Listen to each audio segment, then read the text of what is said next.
कभी तिहाड़ जेल में कत्ल, कभी पंजाब की गोविंदवाला जेल में खूनी गैंगवार, तो कभी धारदार हथियार से हत्या, तो कभी लड़ाई झगड़े। उत्तर भारत की जेलों में गैंगस्टर्स ने आतंक फैलाया हुआ है। गोल्डी बराड़ के गैंग और दूसरे गैंगस्टर्स के बीच आए दिन खूनी वारदातें हो रही हैं। पुलिस इन्हें रोकने में नाकाम दिख रही है और इसीलिए अब एनआई ने गैंगस्टर्स के लिए एक नया और सख्त प्लान तैयार करने का सोचा है। ये प्लान है गैंगस्टर्स को काला पानी की सजा। जी हाँ, उत्तर भारत की जेलों में बंद गैंगस्टर्स को काला पानी की सजा काटनी पड़ सकती है। लॉरेंस बिश्नोई और उसके गैंगस्टर्स उत्तर भारत की अलग अलग जेलों में बंद हैं। ये जेल में बैठकर ही अपना क्राइम सिंडिकेट चला रहे हैं। जेल के अंदर बैठे बैठे ही ये किसी की भी हत्या की स्क्रिप्ट लिख सकते हैं। सिद्धू मूसेवाला केस में यही हुआ था। लॉरेंस बिश्नोई जेल के अंदर बंद था, लेकिन जेल में बैठे बैठे ही उसने रच दी थी सिंगर की हत्या की साजिश। खुद इसके गैंगस्टर गोल्डी बराड़ ने सिद्धू मूसेवाला की हत्या को बिश्नोई गैंग का काम बताया था। यानी यहाँ की जेलों में इनके पास सारी सुख सुविधाएं मौजूद होती हैं। इसके बाद भी दिल्ली की तिहाड़ जेल में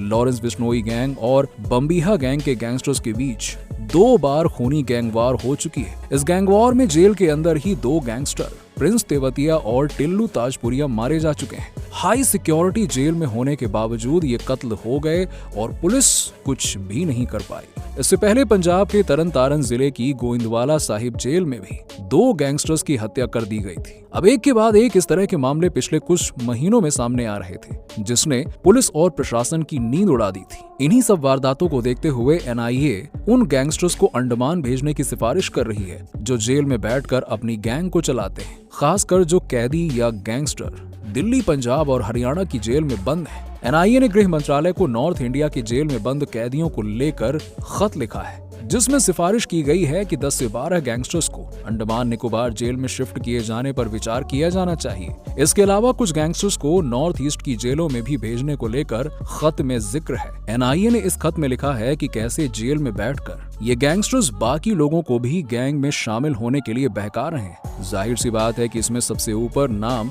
लॉरेंस बिश्नोई का ही है। इसके अलावा जग्गू भगवानपुरिया और बम्बीहा गैंग के गैंगस्टर्स को भी वहां भेजा जा सकता है। पुलिस अधिकारी बताते हैं कि लॉरेंस बिश्नोई भले ही एक शख्स हो, लेकिन उसकी परछाई में कई गैंगस्टर्स के चेहरे छुपे हुए हैं। पैसे से पावर बटोरने की कला उसने जग्गू से सीखी और गैंगस्टर नरेश शेट्टी, संपत नेहरा और मर चुके सुक्खा से मिलकर हथियार के दाम पर उगाही करने का देश का सबसे बड़ा नेटवर्क भी बनाया। इसके नेटवर्क में आकर काला जठेड़ी, रिवॉल्वर रानी के नाम से चर्चित लेडी डॉन अनुराधा चौधरी समेत कई गैंगस्टर्स ने काली दुनिया का साम्राज्य ही खड़ा कर लिया। यही वजह है कि आज भले ही लॉरेंस बिश्नोई जेल के भीतर हो, लेकिन उसके देश के कई राज्यों में 600 से भी ज्यादा शार्प शूटर हर वक्त तैनात रहते हैं। बस व्हाट्सएप से एक इशारा और पल भर में किसी का कहीं भी कत्ल, यानी काम तमाम। ये लॉरेंस बिश्नोई का शातिर दिमाग और तेवर ही है, जिसकी बदौलत उसका नेटवर्क कई राज्यों में चल रहा है। वैसे जन्मस्थली और गैंगस्टर के पैतरे तो उसने पंजाब में सीखे,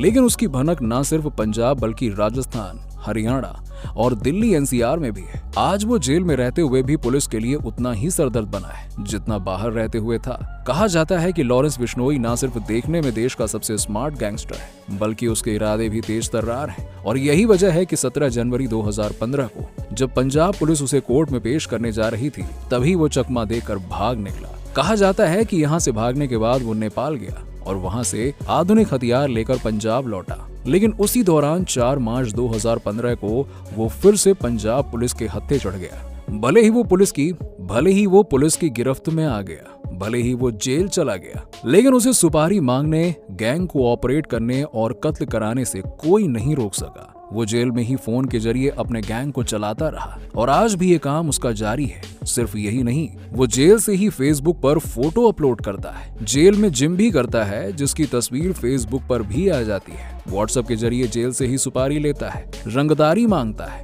और ये सब कुछ गुपचुप तरीके से नहीं, बल्कि इसका कबूलनामा वो खुद फेसबुक पर करता है। अगर कोई बदमाश लॉरेंस बिश्नोई के नाम पर किसी से रंगदारी मांगता है, तो वो खुद फेसबुक पर मैसेज भेजकर इसका खंडन भी करता है। अपराध की दुनिया में एकमात्र ये गैंगस्टर है जिसके नाम पर फेसबुक पर 150 से ज्यादा अकाउंट है। गैंगस्टर लॉरेंस बिश्नोई नाम से तो दर्जनों फेसबुक पेज हैं। यही नहीं, कॉलेज के दिनों में बनाए हुए इसके सोपू संगठन नाम से कई फेसबुक पेज है। इन फेसबुक पेज को देखने से एक बात तो साफ होती है कि भले ही ये क्राइम की दुनिया में रंगदारी से लेकर कई कत्ल किए हों इसने, लेकिन लड़कियों के साथ होने वाली छेड़छाड़ या किसी भी तरह की घटना का ये खुलेआम विरोध करता है। ये कहता है कि अगर किसी ने ऐसा किया तो वो उसे छोड़ेगा नहीं। शहीद भगत सिंह का भक्त बताने वाला ये गैंगस्टर हमेशा खुद को क्रांतिकारी बताता है। हालांकि पुलिस अधिकारी कहते हैं कि 1 या 2 फेसबुक अकाउंट खुद लॉरेंस बिश्नोई चलाता है और बाकी फेसबुक पेज व अकाउंट उसके फॉलोअर चलाते हैं। अब आपको बता दें कि 5 जनवरी 2018 को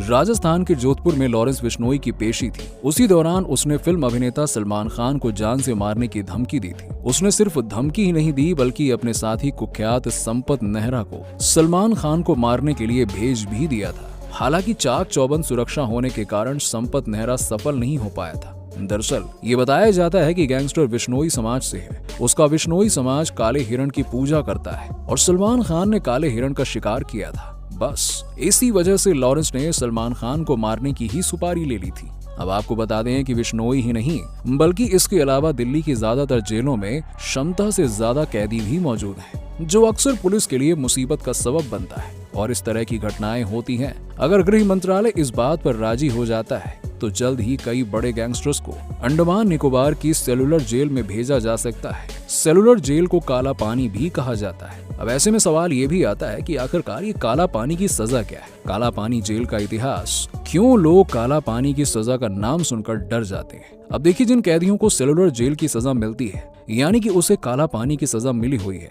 सेलुलर जेल की सजा को काला पानी की सजा कहते हैं क्योंकि सेलुलर जेल भारत से हजारों किलोमीटर दूरी पर अंडमान निकोबार की राजधानी पोर्ट ब्लेयर में बनाई गई है, जिसके चारों तरफ पानी ही पानी फैला हुआ है। भारत की स्वतंत्रता की लड़ाई में भाग लेने वाले स्वतंत्रता सेनानियों को अंग्रेजी हुकूमत प्रताड़ित करने के लिए सेलुलर जेल यानी कि काला पानी की सजा देती थी, जहां पर सैनिकों के साथ पैरों में बेड़ियां जकड़कर बांध दिए जाते थे और उन्हें वहां पर छोड़ दिया जाता था। चारों तरफ समंदर का पानी होने की वजह से उनका वहां से भाग पाना असंभव होता है। काला पानी की सजा होने का मतलब हुआ सारी दुनिया से एकदम अलग हो जाना। इसके अलावा काला पानी की सजा काट रहे कैदियों को बड़ी यातनाएं दी जाती है। यही वजह है कि काला पानी की सजा का नाम सुनकर आज भी लोगों की रूह कांप जाती है। ऐसा माना जाता है कि जिस भी कैदी को काला पानी की सजा हो जाती है उसे वहां पर खाने के लिए कुछ भी नहीं दिया जाता है और समंदर का पानी खारा होने के कारण वो पी नहीं पाता है, यानी भूख प्यास के कारण तड़प तड़प कर मर जाता है।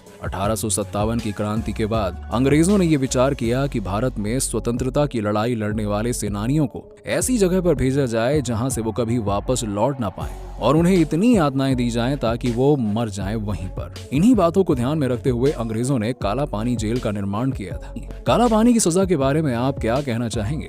नीचे हमें कमेंट सेक्शन में कमेंट करके जरूर बताइए और साथ ही इसी तरह की इंटरेस्टिंग वीडियोस के लिए हमारे चैनल को सब्सक्राइब कर लीजिएगा। चलिए मिलते हैं अगली वीडियो में।